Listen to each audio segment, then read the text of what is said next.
हिंदी में यूपीएससी की तैयारी से संबंधित प्रोग्राम्स को देखने के लिए सब्सक्राइब करें स्टडी IQ-IAS हिंदी। नमस्कार, स्टडी IQ-IAS हिंदी में आपका स्वागत है। मैं हूं अमृत उपाध्याय। बहुत पुरानी आपकी एक डिमांड है, एक मांग है जो हमेशा आप हर शिक्षक से करते हैं, मुझसे भी कहते रहते हैं कि वर्ल्ड हिस्ट्री पढ़वा दीजिए सर। तो अब वो समय आ गया है कि वर्ल्ड हिस्ट्री आप पढ़ पाएंगे। विरत सर हमारे साथ हैं, बहुत बहुत स्वागत है आपका।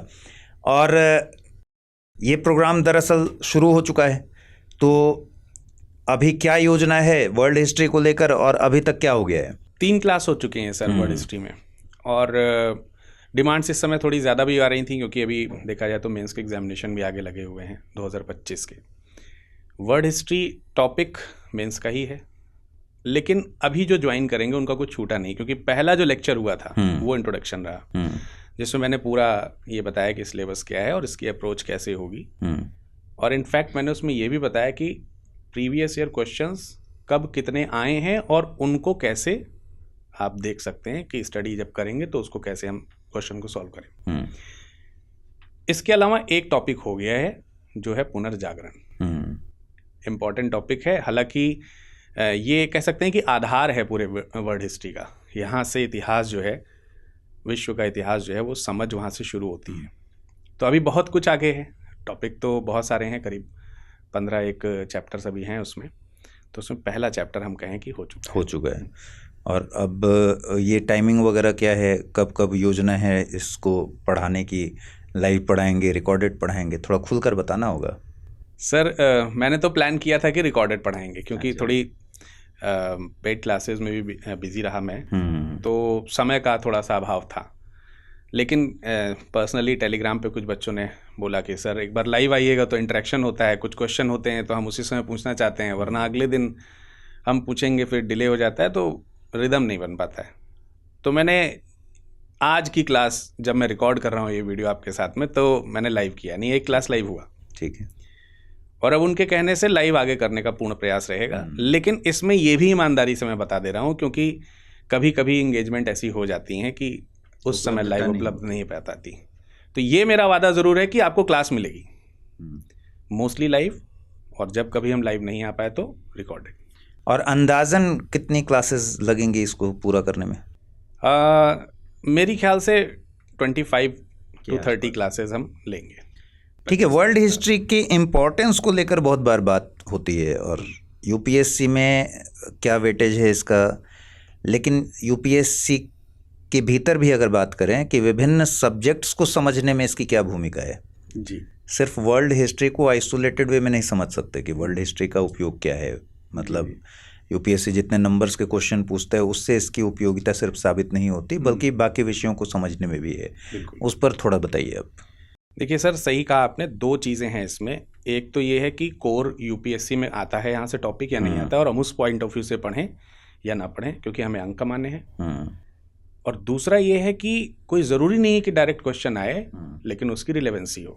तो दोनों के जवाब हैं। पहली बात तो वर्ल्ड हिस्ट्री जीएस पेपर 1 में मेंस का एक विषय हो गया, जहाँ से सीधे क्वेश्चन बनते हैं। अगर पिछले कुछ साल के ट्रेंड्स देखें, जैसे 2024 में 2 क्वेश्चन बने, उससे पहले 1 क्वेश्चन बना, उससे पहले 0 थे, और बहुत पहले इसी तरह बढ़ते चले जाएं तो एक समय ऐसा भी था कि जब 4 क्वेश्चन भी आते थे। तो इस सब्जेक्ट में भी यूपीएससी वही करता है, अनएक्सपेक्टेड चीज़। पता नहीं कितने आएंगे, तो हम ये नहीं कह सकते कि इतने ही आएंगे और इसलिए हम पढ़ें या ना पढ़ें। एक तो ये बात हो गई। दूसरी बात ये है कि मैं तो मान के चलता हूं कि एक भी नहीं आएंगे, 0 आएंगे, तभी उसकी इंपॉर्टेंस है। क्यों है?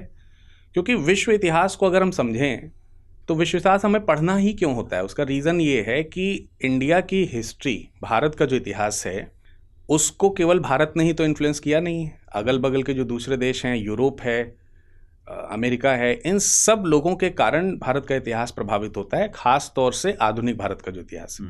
वैसे तो मध्यकाल भी है, प्रभावित हो रहा है, प्राचीन भी हो रहा है, यूनान के समय से चला आ रहा है, लेकिन आधुनिक भारत की अगर हम बात करें तो प्रभावित करता है उसको।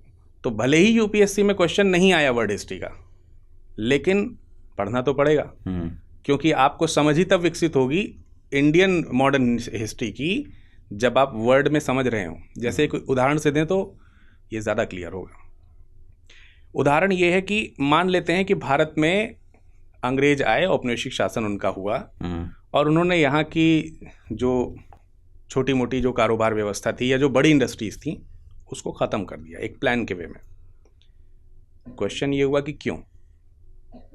एक आंसर बच्चा ये दे सकता है कि भाई उनको अपना साम्राज्य बड़ा करना था भारत में, लेकिन इसके पीछे एक रीज़न ये भी है कि अमेरिका को इंग्लैंड को ज़रूरत थी कच्चे माल की, वो यहाँ से जा रहा है। आपकी कोई इंडस्ट्री यहाँ डेवलप है, लेट से वस्त्र उद्योग यहाँ डेवलप है और यहाँ पे वस्त्र बनाना है आपको कपास से, अब कपास उठा के लेगा इंग्लैंड क्योंकि वहाँ औद्योगिक क्रांति हुई है, वहाँ इंडस्ट्री डेवलप है, कपास यहाँ से चला गया तो यहाँ का उद्योग गिर जाएगा।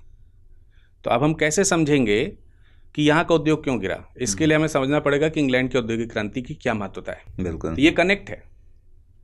इसी तरीके से एक और उदाहरण है जो 19वीं शताब्दी में धर्म सुधार का आता है भारत में। भारत में जो रिलीजियस रिफॉर्म्स होते हैं या फिर सोशियो इकोनॉमिक रिफॉर्म भी आते हैं, सोशियो रिलीजियस रिफॉर्म्स भी आते हैं, उनका पैटर्न देखिए। ऐसा लगता है कि यूरोप में जो 13वीं-14वीं शताब्दी में हुआ वही इंडिया में थोड़ा 19वीं शताब्दी में इंडियन स्टाइल में हो रहा था। तो इसको समझने के लिए भी आपको वहीं जाना पड़ेगा। तो रिलेवेंसी है, दोनों तरह से है, सीधे अंक कमाने के लिए भी है और दूसरे विषयों को समझने के लिए भी है, दोनों तरह और से। आईआर में अगर बात करें तो वर्ल्ड हिस्ट्री काफ़ी इम्पोर्टेंट हो जाता है, क्योंकि आईआर जब आप समझते हैं तो उसके बैक लिंकेज समझने पड़ते हैं, तब जाकर आपको समझ में आता है किस देश ने क्या एक्शन लिया। जैसे इसका भी एक उदाहरण वर्ल्ड हिस्ट्री में ही मिलता है। जब आप विश्व का इतिहास पढ़ना शुरू करते हैं, जैसे मैंने अभी थोड़ी देर पहले बताया कि हमने एक टॉपिक पढ़ा दिया है, कंप्लीट हो गया है, पुनर्जागरण। पुनर्जागरण के आगे हम धार्मिक आंदोलन पढ़ेंगे, अगला टॉपिक यही आने वाला है। तो पुनर्जागरण और धार्मिक आंदोलन में एक बड़ी कॉमन चीज़ हम पढ़ते हैं कि मध्य से तुर्की जो है उसका साम्राज्य पश्चिम की तरफ भागा और जो यूरोप है, यूनान का जो हिस्सा है जो पूरब की तरफ था, वो और पश्चिम की तरफ यूरोप में चला गया और फिर उन्होंने भारत को खोजा। तो आप देखिए, मध्य से पश्चिम और पश्चिम से दक्षिण होते हुए, अफ्रीका से होते हुए आप भारत को कनेक्ट कर रहे हैं। और ये इसके पीछे का कारण इकोनॉमी है, अर्थव्यवस्था को बैलेंस करना है। तो देश एक दूसरे से अर्थव्यवस्था पे, धर्म पे, समाज पे टिके हैं और ये आईआर से भी कनेक्ट कर रहे हैं कि तब हमें समझ में आता है कि जो अरेबियन कंट्रीज़ हैं उनकी इंपॉर्टेंस क्या हुई। फिर यहीं से, मतलब ये खैर चर्चा बहुत लंबी खिंच जाएगी, अदरवाइज मैं इसको यहीं कंक्लूड करूं कि फिर वहाँ से फिर पूरब की तरफ भी इस्लामिक विस्तार हुआ। तो भारत में मध्यकालीन जुड़ता है, भारत मध्यकाल का भारत वहीं से शुरू होता है।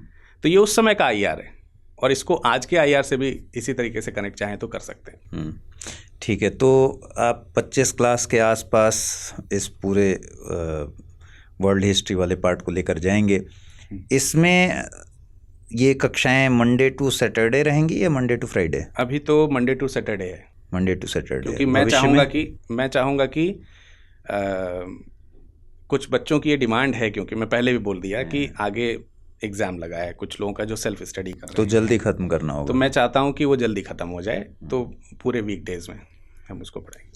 चलिए, तो ये तो बहुप्रतीक्षित मांग जो थी आपकी कि वर्ल्ड हिस्ट्री पर अच्छे से चैप्टर लेकर आया जाए, तो विरत सर ने इसको शुरू कर दिया है। अब बिना किसी देर के और बिना किसी लापरवाही के अच्छे से उसको देखिए, उसके नोट्स बनाइए, उसको पढ़िए और ध्यान रखिए कि वर्ल्ड हिस्ट्री का इंपॉर्टेंस जो अभी हमने डिस्कस किया। हाँ बताइए, कुछ बोल रहे थे। एक चीज़ रह गई जो बहुत इंपॉर्टेंट है, शायद मुझे से मिस हुई, आपने तो पूछा था। इसका टाइमिंग क्या है? हाँ, इसका टाइमिंग है सुबह 11 बजे। हाँ, तो सुबह 11 बजे केवल study IQ IAS Hindi channel पे। ठीक। तो एक तो ये है कि जिन्होंने नहीं देखा है वो पीछे के 2-3 चैप्टर्स हो चुके हैं, वो देख लें और सब्सक्राइब कर लें, नोटिफिकेशन ऑन कर लें, क्योंकि नोटिफिकेशन आएगा तो क्लास मिस नहीं होगी। तो 11 बजे सुबह ही चलें। और बाकी आप टेलीग्राम पर तो देते होंगे ना? हाँ सर, टेलीग्राम पे लिंक जाता है। टेलीग्राम का अपना ID बता दीजिए ताकि लोगों को पता रहे। एक तो आप विरद नाम से सर्च करिएगा तो एक ही टेलीग्राम मिलेगा, ये तो एक तरीका है। ये आप बहुत खुश नसीब हैं इस मामले में, अदरवाइज ये एक बड़ा संकट है कि नाम टाइप के बहुत सारे आ जाते हैं। मेरे नाम के साथ कुछ संकट अलग तरीके के हैं, लेकिन यहाँ मैं अच्छा हूँ। अच्छा, यहाँ फायदा है कि ये यूनिक नाम है। वो संकट क्या है नाम के साथ? उच्चारण सही नहीं हो पाता है। क्या क्या है आपके नाम? और ये तो सर मैं सोचता हूँ कि व्यूअर से ही पूछ लूँ। जब बात करेंगे ना विरद विराट विराद तो मैंने सुना है, कोई विनोद बोल देता है, कोई विवेक बोल देता है, तो ऐसे मतलब जिनको जैसा भी नाम आता है तो मैं सब में सहज हो जाता हूँ कि मैं समझ जाता हूँ मुझे ही कह रहे हैं। तो सर्च करना है आपको VIRAD, ये इंग्लिश में ही सर्च कर लीजिए, या फिर विरद लाइव, ये मेरा कोड भी है आप कोड भी लगा के हमसे और निकट से जुड़ सकते हैं। विरद लाइव सर्च कीजिएगा तो आपको टेलीग्राम, इंस्टाग्राम, फेसबुक, जहाँ कहीं भी आप इस नाम से सर्च करेंगे मेरी आईडी मिल जाएगी और जुड़ जाएंगे। चलिए ठीक है, तो ये पूरी बात हो गई जो छूट रही थी बात, कि सुबह 11 बजे की टाइमिंग है, मंडे टू सैटरडे, और लाइव कक्षाएं मिलेंगी मोस्टली। अगर कोई बहुत अर्जेंट रेयर कंडीशन में रिकॉर्डेड भी हो सकता है, तो आप उसका लाभ उठाइए। और ये कक्षाएं ऑलरेडी चल रही हैं, तो ये मत पूछिएगा कमेंट में कब से शुरू होगा, क्योंकि ऑलरेडी शुरू हैं। आप बस एक काम कीजिएगा कि वो जो आपका लेक्चर 1 और 2 है उसके लिंक हम लोग को भी दे दीजिएगा, तो हमारे टेलीग्राम के ज़रिए जो स्टूडेंट्स एक्सपेक्टेशन रखते होंगे कि ऐसा चाहिए, उनको भी हम लोग प्रोवाइड करा देंगे जी। और इसकी एक अलग प्लेलिस्ट भी क्रिएटेड है, अगर बच्चे देखेंगे तो अलग प्लेलिस्ट का लिंक दे देंगे, उसमें सारे वीडियोज़ आ जाएंगे। इनफैक्ट ये जो वीडियो देख रहे हैं स्टूडेंट्स, इसमें भी नीचे अगर जाएंगे तो डिस्क्रिप्शन में इनको मिल जाएगा। ठीक है, तो बहुत शुक्रिया आपका। और आप लोग के लिए तो फिर कमेंट में बताना है, विरद सर को धन्यवाद कहना है, बहुत सारा धन्यवाद लिखिए, पता चलेगा, फिर ये आगे और इनिशिएटिव लेंगे। नमस्कार। हिंदी में UPSC की तैयारी से संबंधित प्रोग्राम्स को देखने के लिए सब्सक्राइब करें स्टडी IQ IAS हिंदी।